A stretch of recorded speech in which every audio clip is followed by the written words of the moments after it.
Hi, happy Cervical Cancer Awareness Month. It's January. We're wrapping up the month.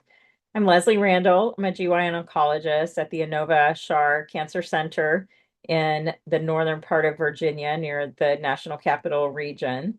And I am also the cervical cancer trial advisor for the GOG partners and the GOG Foundation. So I live, eat, sleep, and breathe clinical trials. I'm working right now. That's why I look like this and not like that. Same person. But wanted to share with everyone the cervical cancer trials that we have going on within the GOG Foundation right now that we're very excited about. We have trials in different spaces of the disease process. So for very small tumor surgical candidates with early stage disease, we have the ROC trial. The ROC trial is trying to bring minimally invasive surgery back to cervical cancer surgery.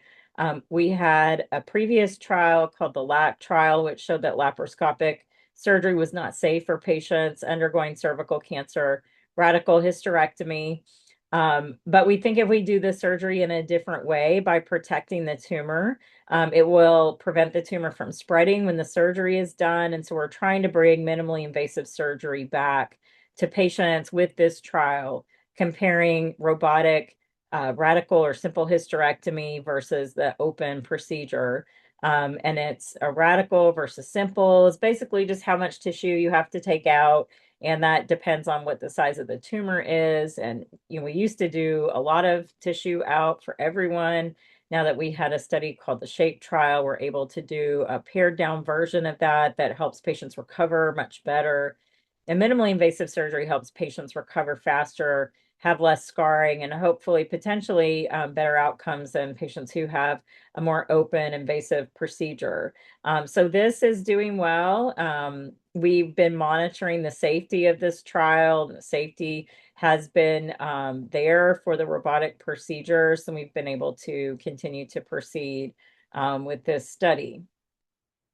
And in the locally advanced disease space where patients are no longer surgical candidates, but they're still curable with radiation, this group has helped set the standard of care in this space. The Keynote A18 trial was reported by our group, which showed improved survival with an immunotherapy, pembrolizumab, when added to chemoradiotherapy in certain situations for patients with cervical cancer. And you can also use induction chemotherapy, meaning chemotherapy prior to giving chemoradiation to improve survival as well. So we've got both of these options now.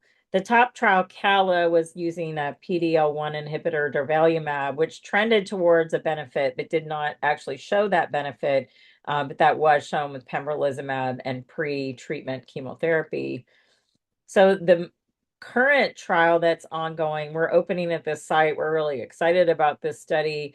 Is NRG GY037 that is incorporating both of these strategies and somewhat comparing them to see which is the better strategy for patients, because both the interlace chemo induction trial and the Keynote A18 pembrolizumab trial resulted at the same time. So then we were stuck with the decision of which of these approaches is best for patients. So this trial will actually test which of these approaches is best for patients. So this is opening across the US right now. And if you have access to a clinical trial center, there's a good chance that they either will be opening this or know someone who is opening it. And then a study that's closed in the United States but is ongoing with our partners in Canada and Brazil is called the EVOLVE study. This is also a chemoradiotherapy study. It's based on the principles of Keynote A18, adding immunotherapy to chemoradiation, but it doesn't incorporate either the Intralase or the Keynote A18 regimens. This is a different drug. It's a PD-1 CTLA-4 bispecific that used in the maintenance phase only after chemoradiation, and this is compared to placebo. This was closed in the US because our treatment standard has changed from placebo, but is open in other countries where the standard still remains no treatment after chemoradiation. In the frontline metastatic, recurrent, and persistent disease space, again, this group has helped set the standard of care in this space, two large trials, the Keynote 826 trial and the BCC trial, using chemotherapy with bevacizumab, which was established by the GOG 240 study, which is not shown here, but also our study, without immunotherapy, showing a benefit of immunotherapy, whether it be a PD-1 inhibitor, pembrolizumab, or a PD-L1 inhibitor with atezolizumab. In both settings, we showed a survival advantage of adding this immunotherapy to the chemotherapy Avastin bevacizumab backbone. So to build on that, the newest trial is adding an antibody drug conjugate to that regimen, but doing so in a maintenance phase. The part one of this study will enroll 20 patients who've already started on the Keynote 826 regimen. And after they've had a response and they're completed their 6 rounds of chemotherapy, they continue on the pembrolizumab bevacizumab as maintenance, with the additional sacituzumab tirumotecan, say that 10 times fast, SAC-TMT, we call it for short. It's a anti-trope 2 antibody drug conjugate. They'll continue on that until progression. And here's the second phase of this trial will be a randomized trial. And on this part of the trial, the patients will start chemotherapy on study. They'll continue this chemotherapy until they've had 6 cycles of induction treatment. Then they'll be randomized to continue on the Pembro plus or minus Bev maintenance, which is the standard of care, with or without the SAC-TMT. And with SAC-TMT is the investigational arm. So the standard treatment does a great job. We've really improved the survival with that regimen, but there is room to improve that as well. And so that's what the addition of SAC-TMT will test. And then the second line, we're also studying SAC-TMT in the second line. So these are patients that have already had that frontline quad chemotherapy and their cancer has progressed. This is really our highest priority study right now in our portfolio, just because of time. This is only going to be open for about another 6 months. It's mostly only open in the United States, and we're trying to compare the SAC-TMT drug to our current standard, which in the United States is tisotumab vedotin. And if you are interested in this study, these NCT numbers are here that you can look this up on clinicaltrials.gov and get access to a center that has this trial. I have this trial. I would love to see anyone who is interested in enrolling in this trial. And we just enrolled a patient last week who's doing well. And this is an interesting trial because it's the only safeties trial in our portfolio. This is what we call a post-marketing phase 4 study.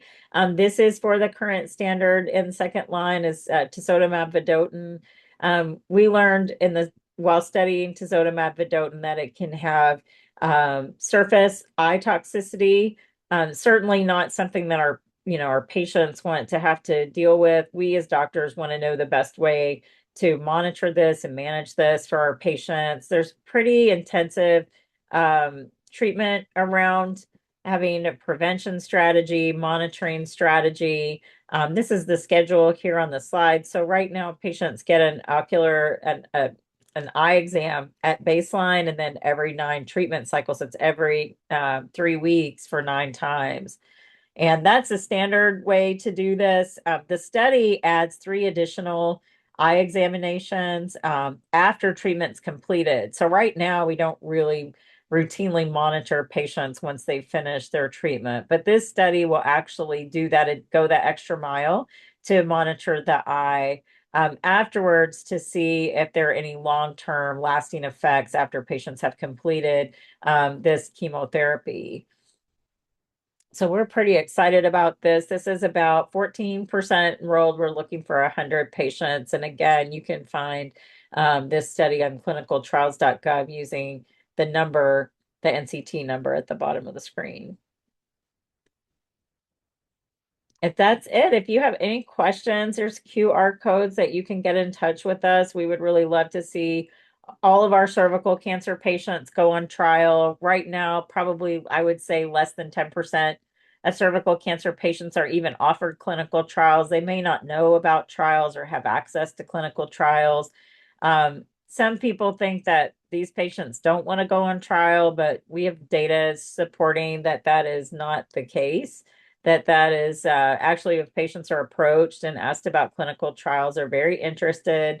They often just want more education. Who wouldn't? If you don't work in this every day like we do, clinical trial world can be scary and bewildering, but this is how we make progress. I don't have a treatment that I give my patients that hasn't been established by a clinical trial that happened before, these new trials came along. So it's really, we say the best way to get tomorrow's treatment today. Really want to prioritize our cervical cancer patients getting access to these studies. And if you are a patient and you're watching this and you have questions, yeah, please reach out to us. We welcome your engagement. We welcome engagement from our advocacy groups because we really want to get the word out about these trials and not just keep these wonderful trials to ourselves as doctors. We want you as patients and other providers to know about them. And that's it for me. Thank you all so much. And again, happy Cervical Cancer Awareness Month.